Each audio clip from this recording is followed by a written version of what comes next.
மே 14 அன்னைக்கு கோவிந்தம்மா அவர்களுடைய முதலாம் வருட நினைவு நாளை முன்னிட்டு மலேசியா பேண்டிங் ஜக்ரால இருந்து அவங்களுடைய பிள்ளைகள் ஸ்ரீகாந்தன், சந்திரன், முனியம்மா, ராமசாமி, ஆறுமுகம், அஞ்சலை மற்றும் தமிழ்ச்செல்வின்றவங்க நமது அறக்கட்டளையை தொடர்பு கொண்டாங்க.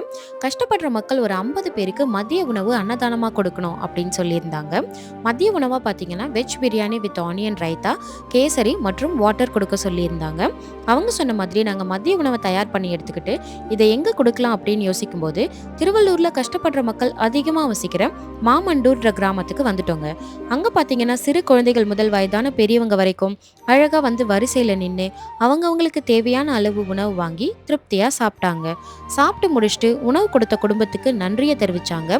மறைந்த கோவிந்தம்மா அவர்களுடைய ஆத்துமா சாந்தி அடைய நாங்களும் கடவுள்கிட்ட வேண்டிக்கிறோம் அப்படின்னு சொன்னாங்க.